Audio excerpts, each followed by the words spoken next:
India express आपको दिखाए सच का आईना।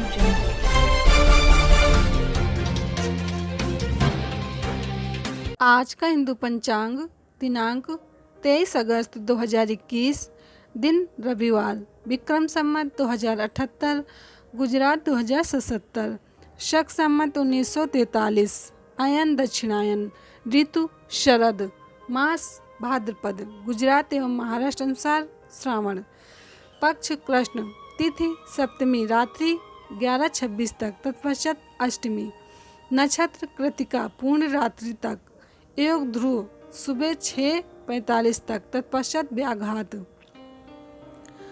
राहु का शाम 5:23 से शाम 6:57 तक, सूर्योदय 6:22, सूर्यास्त 6:56, दिशाशूल पश्चिम दिशा में, व्रत पर्व विवरण, शीतला सप्तमी रविवार सप्तमी, सूर्योदय से रात्रि 11:26 तक।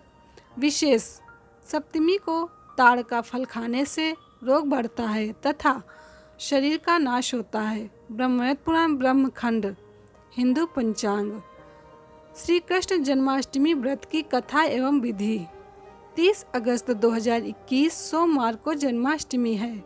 भविष्य पुराण उत्तर पर्व अध्याय 24 के अनुसार राजा युधिष्ठिर ने कहा, अच्युत, आप विस्तार से अपने जन्मदिन जन्माष्टमी व्रत का विधान बतलाने की कृपा करें। भगवान श्री कृष्ण बोले, राजन, जब मथुरा में कंस मारा गया उस समय माता देवकी मुझे अपनी गोद में लेकर रोने लगी। पिता वसुदेव जी भी मुझे तथा बलदेव जी आलिंगन कर गदगद वाणी से कहने लगे, आज मेरा जन्म सफल हुआ, जो मैं अपने दोनों पुत्रों को कुशल से देख रहा हूँ। सौभाग्य से आज हम सभी एकत्रित होकर मिल रहे हैं। हमारे माता पिता को अति हर्षित देखकर बहुत से लोग वहाँ एकत्रित हुए और मुझसे कहने लगे, भगवान, आपने बहुत बड़ा काम किया जो इस दुष्ट कंस को मारा। हम सभी इससे बहुत पीड़ित थे। आप कृपा कर यह बतलाने की कृपा करें कि माता देवकी के गर्भ से कब आविर्भूत हुए थे। हम सब उस दिन महोत्सव मनाया करेंगे। आपको बार बार नमस्कार है। हम सब आपकी शरण में हैं। आप हम पर प्रसन्न होइए।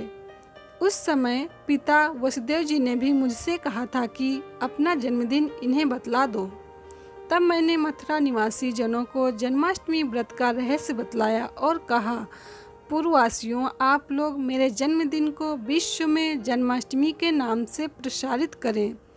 प्रत्येक धार्मिक व्यक्ति को जन्माष्टमी का व्रत अवश्य करना चाहिए। जिस समय सिंह राशि पर सूर्य और वृष राशि पर चंद्रमा था, उस भाद्रपद मास की कृष्ण पक्ष की अष्टमी तिथि को अर्धरात्रि में रोहिणी नक्षत्र में मेरा जन्म हुआ। वसुदेव जी के द्वारा माता देवकी के गर्भ से मैंने जन्म लिया। यह दिन संसार में जन्माष्टमी नाम से विख्यात होगा। प्रथम यह व्रत मथुरा में प्रसिद्ध हुआ और बाद में सभी लोगों में इसकी प्रसिद्धि हो गई। इस व्रत के करने से संसार में शांति होगी, सुख प्राप्त होगा और प्राणी वर्ग रोग रहित होगा। महाराज युधिष्ठिर ने कहा, भगवान, अब आप इस व्रत का विधान बतलाएं जिसके करने से आप प्रसन्न होते हैं। भगवान श्री कृष्ण बोले, महाराज, इस एक ही व्रत के कर लेने से 7 जन्म के पाप नष्ट हो जाते हैं। व्रत के पहले दिन दंत धावन आदि करके व्रत का नियम ग्रहण करें। व्रत के दिन मध्याह्न में स्नान कर माता भगवती देवकी का एक सूतिका ग्रह बनाएं। उसे पद्म रागमणि और बनमाला आदि से सुशोभित करें। गोकुल की भांति गोप गोपी घंटा मृदंग शंख और मांगल कलश आदि से समन्वित तथा अलंकृत सूतिका ग्रह के द्वार पर रक्षा के लिए खड्ग, कृष्ण छाग, मुशल आदि रखें। दीवालों पर स्वस्तिक आदि मांगलिक चिन्ह बना दें। षष्ठी देवी की भी नैवेद्य आदि के साथ स्थापना करें। इस प्रकार यथाशक्ति उस सूतिका ग्रह को विभूषित कर बीच में पर्यक के रूप मुझ सहित अर्धसुप्तावस्था वाली तपस्विनी माता देवकी की प्रतिमा स्थापित करें। प्रतिमाएं 8 प्रकार की होती हैं: स्वर्ण, चांदी, ताम्र, पीतल, मृत्तिका, काष्ठ की मणिमयी तथा चित्रमयी। इनमें से किसी भी वस्तु की सर्वलक्षण संपन्न प्रतिमा बनाकर स्थापित करें। माता देवकी का स्तनपान करती हुई बाल स्वरूप मेरी प्रतिमा उनके समीप पलंग के ऊपर स्थापित करें। एक कन्या के साथ माता यशोदा की प्रतिमा भी वहां स्थापित की जाए। सूतिका मंडप के ऊपर की भित्तियों में देवता ग्रह, नाग तथा विद्याधर आदि की मूर्तियां हाथों से पुष्प वर्षा करते हुए बनाएं।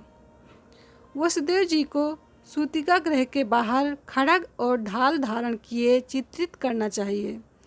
वसुदेव जी महर्षि कश्यप के अवतार हैं और देवकी माता अदिति की, बलदेव जी शेषनाग के अवतार हैं, नंद बाबा दक्ष प्रजापति के, यशोदा दिति की और गर्ग मुनि ब्रह्मा जी के अवतार हैं। कंस कालनेमिका अवतार है। कंस के पहरेदारों को सूतिका ग्रह के आसपास निद्रावस्था में चित्रित करना चाहिए। गौ, हाथी आदि तथा नाचती गाती हुई अप्सराओं और गंधर्वों की प्रतिमा भी बनाएं। एक और कालिया नाग को यमुना के हृदय में स्थापित करें। इस प्रकार अत्यंत रमणीय नवसूतिका ग्रह में देवी देवकी की स्थापना कर भक्ति से गंध, पुष्प, अक्षत, धूप, नारियल, दाड़िम, ककड़ी, बीजपुर, सुपारी, नारंगी तथा पनस आदि जो फल उस देश में उस समय प्राप्त हो, उन सब से पूजन कर माता देवकी की इस प्रकार प्रार्थना करें। गायब्धि किन्नराधय सतत परिव्रता वेणु वीणानी नादय भृंगरा दर्श कुंभ प्रमर कृत करे सेव्य माना मुनीन्द्रय पर्यंगे स्वास्त्रते या मुदित तरमना पुत्रिणी सम्यागस्ते सा देवी देव माता जयति सुवदना देवी की कांत रूपा। जिनके चारों ओर किन्नर आदि अपने हाथों में वेणु तथा वीणा वाद्यों के द्वारा स्तुति गान कर रहे हैं और जो अभिषेक पात्र, आदर्श मंगलमय कलश तथा चंवर हाथों में लिए श्रेष्ठ मुनिगणों द्वारा सेवित हैं तथा जो कृष्ण जननी भली भांति बिछे हुए पलंग पर विराजमान हैं, उन कमनीय स्वरूप वाली सुवदना देव माता अदिति स्वरूपा देवी देवकी की जय हो। उस समय यह ध्यान करें कि कमलासना लक्ष्मी देवकी के चरण दबा रही हैं। उन देवी लक्ष्मी की नमो देव्य महादेव्य शिवाय सतनाम नमः इस मंत्र से पूजा करें।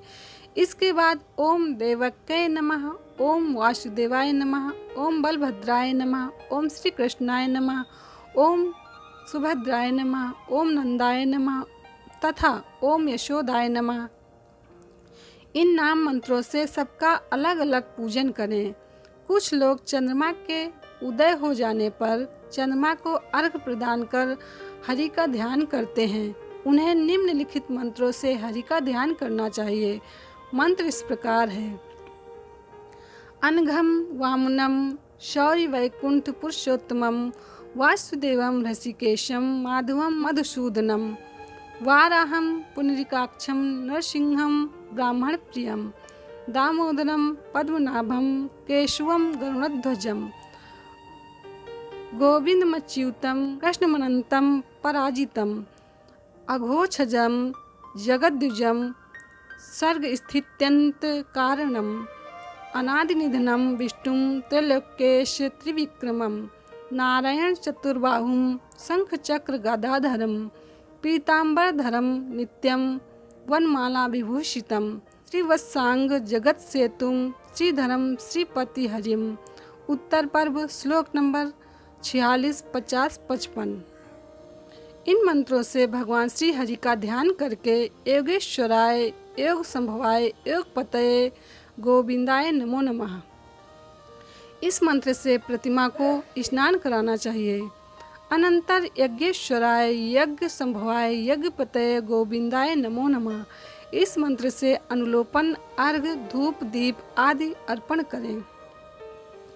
तदंतर विश्वाय, विश्वेश्वराय, विश्व संभवाय, विश्वपतये गोविंदाय नमो नमः इस मंत्र से नैवेद्य निवेदित करें। दीप अर्पण करने का मंत्र इस प्रकार है। धर्मेश्वराय धर्मपतये धर्म संभवाय गोविंदाय नमो नमः।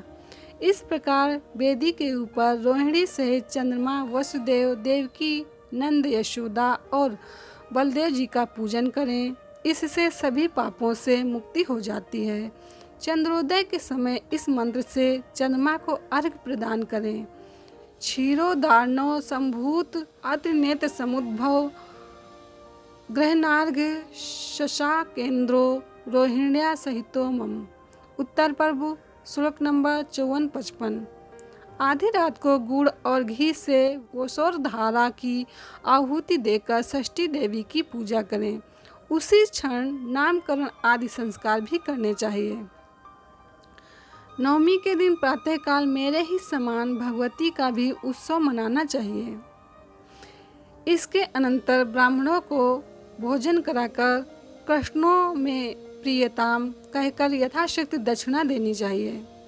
धर्मनंदन, इस प्रकार जो मेरा भक्त पुरुष अथवा नारी देवी देवकी के इस महोत्सव को प्रतिवर्ष करता है, वह पुत्र, संतान, आरोग्य, धन धान्य, सद्ग्रह, दीर्घ आयुष्य और राज्य तथा सभी मनोरथों को प्राप्त करता है। जिस देश में यह उत्सव किया जाता है, वहाँ जन्म, मरण, आवागमन की, व्याधि, अवृष्टि तथा ईति भीति आदि का कभी भय नहीं रहता। मेघ समय पर वर्षा करते हैं। पांडुपुत्र, जिस घर में यह देवकी व्रत किया जाता है, वहाँ अकाल मृत्यु नहीं होती और न गर्भपात होता है तथा वैधव्य, दौर्भाग्य एवं कलह नहीं होता। जो एक बार भी इस व्रत को करता है, वह विष्णु लोक को प्राप्त होता है। इस व्रत के करने वाले संसार के सभी सुखों को भोग कर अंत में विष्णु लोक में निवास करते हैं। इति श्री भविष्य पुराण का उत्तर पर्व का 24वां अध्याय समाप्त हुआ। हिंदू पंचांग संपादक अंजनी नीलेश ठक्कर। हिंदू पंचांग प्रकाशित स्थल सूरत शहर गुजरात। हिंदू पंचांग। इंडिया एक्सप्रेस आपको दिखाए सच का।